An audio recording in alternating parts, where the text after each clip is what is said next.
নমস্কার বন্ধুরা, আজকে আমি আলোচনা করব ক্লাস 7-এর ক্রায়োমাটিন প্রশ্নবিচিত্রা 4 নম্বর মডেল ইতিহাসের।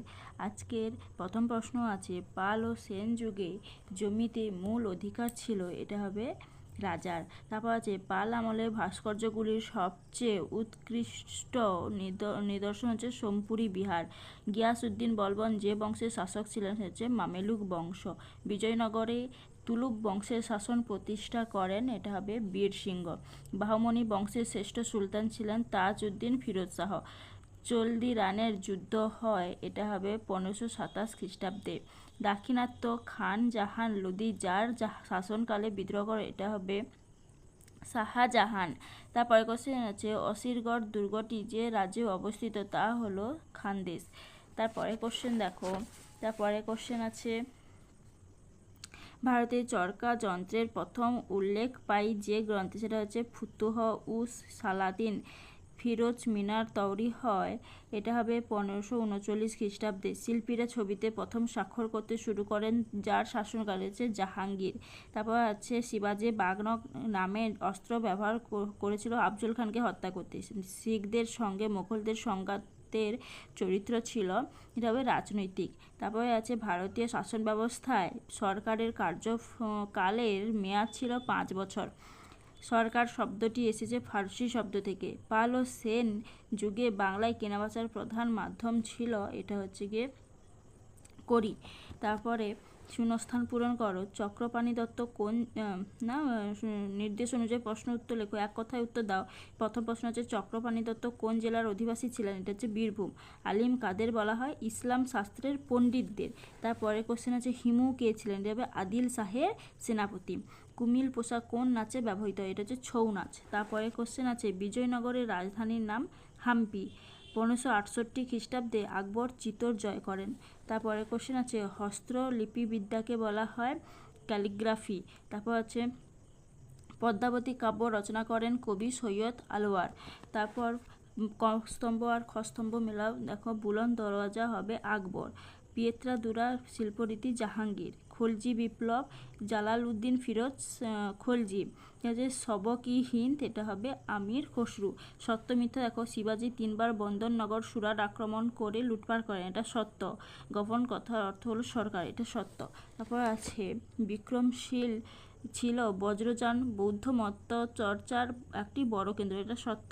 খলজি বংশ প্রতিষ্ঠা করেন আলাউদ্দিন খলজি, এটা মিথ্যা। তারপরে কোশ্চেন দেখো, তারপরে কোশ্চেন আছে, বাংলায় সেন যুগে পঞ্চরত্ন বলতে কাদের বোঝানো হতো।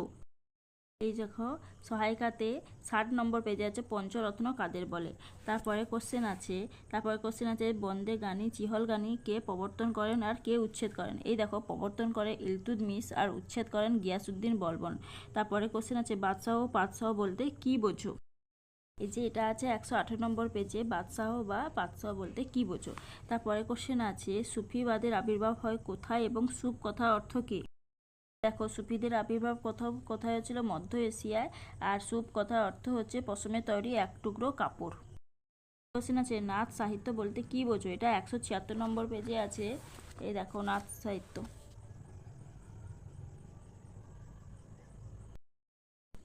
চক্র কি, এটি কৃষি সমাজে জনপ্রিয় হয়নি কেন। যন্ত্রটি দামি হওয়ার জন্য এটা জনপ্রিয় হয়নি। এটা হচ্ছে মার্বে ও মালয়ারি কি, এটা আমি খুঁজে পাইনি। তোমরা যদি কেউ পেয়ে থাকো তাহলে অবশ্যই আমাকে কমেন্টে বলবে। তারপরে কোশ্চেন আছে, সুহরাবর্দী সম্প্রদায়ের প্রতিষ্ঠাতা কে। এটা হবে শেখ সিয়ারউদ্দিন সুহরাবর্দী। আর হুমায়ুন নামা কোন ভাষায় রচিত, হচ্ছে ফার্সি। তারপর যুক্তরাষ্ট্রীয় শাসন ব্যবস্থা কাকে বলে, এটা সহায়িকাতে 214 নম্বর পেজে আছে। এই দেখো, যুক্তরাষ্ট্রীয় সরকার ব্যবস্থা কি, এইটা হবে উত্তর। তারপরে কোশ্চেন দেখো, তারপরে কোশ্চেন আছে, পাল আমলে শিল্পচর্চা সম্বন্ধে টিকা লেখো। এটা সহায়িকাতে 52 পেজে আছে। পাল শাসনের তুলনায় সেন শাসন কেন বাংলায় কম দিন স্থায়ী হয়েছিল, এটা হচ্ছে গিয়ে 53 নম্বর পেজে আছে, ছায়া প্রকাশনীতে। তারপর গিয়াসউদ্দিন বলবন মন্ত্রী থাকাকালীন কীভাবে মঙ্গল আক্রমণ মোকাবিলা করেন। এই দেখো, গিয়াসউদ্দিন বলবন মঙ্গল আক্রমণ ঠেকানোর জন্য কী কী ব্যবস্থা গ্রহণ করেছিলেন। 27 নম্বর প্রশ্ন। তারপরে কোশ্চেন দেখো, তারপরে কোশ্চেন আছে, শের শাহ যোগাযোগ ব্যবস্থায় কী কী উন্নতি ঘটান। দেখো, যোগাযোগ ব্যবস্থায় উন্নতির জন্য শের শাহ কী কী পদক্ষেপ গ্রহণ করেছিল। সরকিজম, তারপরে অন্যান্য, এইটা হবে উত্তর। তারপরে কোশ্চেন দেখো, কোশ্চেন হচ্ছে কীভাবে আকবর রাজপুতদের সঙ্গে সম্পর্কে জড়ান। এটা দেখো, এই যে সম্রাট আকবরের রাজপুতের নীতি সম্পর্কে আলোচনা করো, এইটা হবে। কোশ্চেন আছে মধ্যযুগে বিজ্ঞান আর প্রযুক্তি কী রূপ ছিল। এই দেখো, মুঘল আমলে সামরিক আর কৃষি পদ্ধতিতে কী কী পরিবর্তন দেখা দিয়েছিল, এইটা হবে। তারপরে টিকা আছে গুরু নানক, এই যে গুরু নানক। পরের কোশ্চেন আছে ঔরঙ্গজেবের আমলে মানসবদারি সংকট।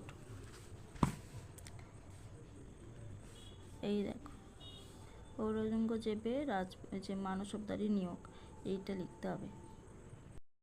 প্রশ্ন দেখো, পৌরসভা কোথায় থাকে আর পৌরসভার কাজ কি। এটা 205 নম্বর পেজে আছে। এই দেখো, পৌরসভার কাজ কি, এই যে ছোট ছোট শহরে বা নগরে পৌরসভা আছে, আর এর কাজ এই যে। পরের প্রশ্ন দেখো, পাল ও সেনযুগে বাংলার অর্থনৈতিক ব্যবস্থা কেমন ছিল। এটা সহায়িকাতে 50 নম্বর পেজ। এই যে পাল ও সেনযুগে বাংলার অর্থনীতি কেমন ছিল।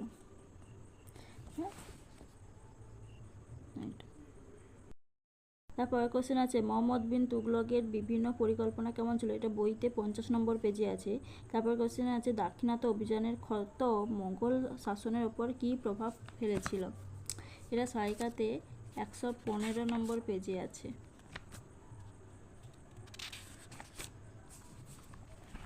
এই দেখো, দাক্ষিণাত্য অভিযানে ক্ষত মুঘল শাসনের ওপর কীভাবে প্রভাব ফেলেছিল।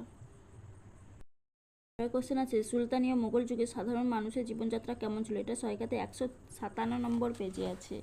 এই দেখো, মধ্যযুগের ভারতে সাধারণ মানুষের জীবনযাত্রা কেমন ছিল, এই যে। তারপরের কোশ্চেন আছে বাংলায় বৈষ্ণব আন্দোলনের ফলাফল কি হয়েছিল। এই যে বাংলায় বৈষ্ণব আন্দোলনের ফলাফল কি হয়েছিল। এই ছিল আজকের প্রশ্ন উত্তর পর্ব। যদি ভিডিওটা ভালো লাগে তাহলে অবশ্যই আমার চ্যানেলটিকে সাবস্ক্রাইব করবে। ধন্যবাদ।